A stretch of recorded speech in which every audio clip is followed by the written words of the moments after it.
Bonjour très chers amis de Phasmatics. Aujourd'hui, un autre exemple d'équation avec valeur absolue, mais lorsqu'on a une valeur absolue à gauche et une autre valeur absolue à droite. Allons-y. Donc, si on voit qu'on a une seule valeur absolue à gauche égale à une seule valeur absolue à droite, on peut diviser toute l'équation par la valeur absolue qui est à droite. C'est-à-dire que nous allons avoir x moins 1 divisé par la valeur absolue de 2x plus 4. Et tout ça égale à 1.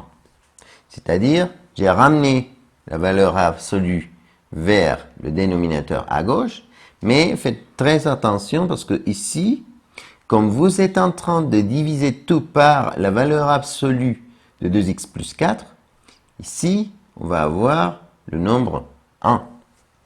Jamais un 0, parce que si vous mettez ici un 0, lorsque vous passez ça de retour, cette quantité multipliée par 0 nous donne 0, et ça disparaîtrait. Vous n'aurez pas une expression équivalente à celle-ci. Mais si je mets le nombre 1, je passe ça vers la droite, et cette expression fois 1, c'est cette expression. J'ai que cette expression est équivalente à cette autre expression. Maintenant, on peut tout mettre dans la même valeur absolue. Et rappelez-vous, lorsque nous avons une valeur absolue égale à un nombre, il y a deux possibilités. Première possibilité, l'expression dans la valeur absolue égale à cette quantité en positif. Et l'expression dans la valeur absolue égale à cette quantité en négatif.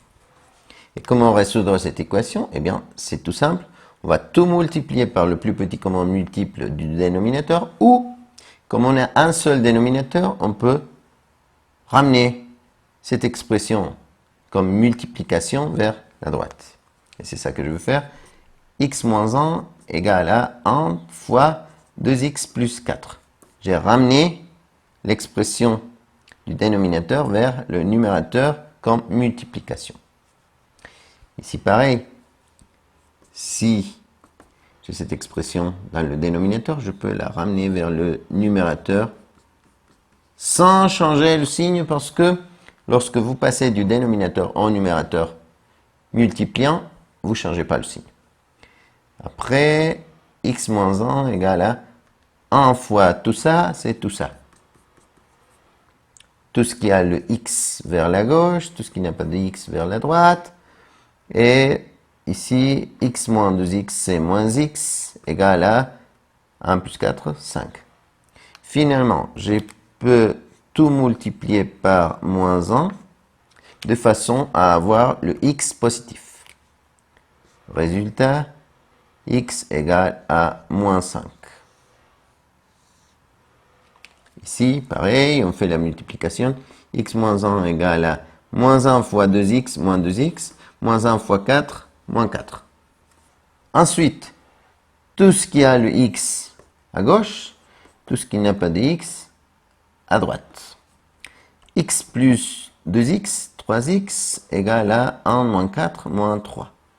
Finalement, x égale à moins 3 divisé par 3, parce qu'on va ramener le 3 vers le dénominateur. Finalement, x sera égal à moins 1.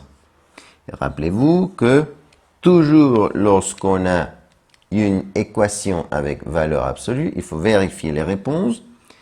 Si je remplace le x par moins 5 moins 1 c'est moins 6, valeur absolue du moins 6, c'est 6 positif.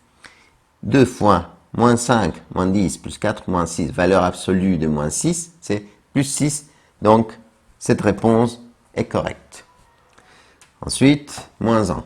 Moins 1 plus moins 1, moins 2. Valeur absolue de moins 2, c'est 2 positif. Moins 1 fois 2, moins 2 plus 4, plus 2. Valeur absolue de plus 2 est 2 positif. Donc, je suis dans les bonnes réponses. J'ai fini et c'est tout. Très chers amis, merci beaucoup de votre attention. À une prochaine vidéo. Au revoir.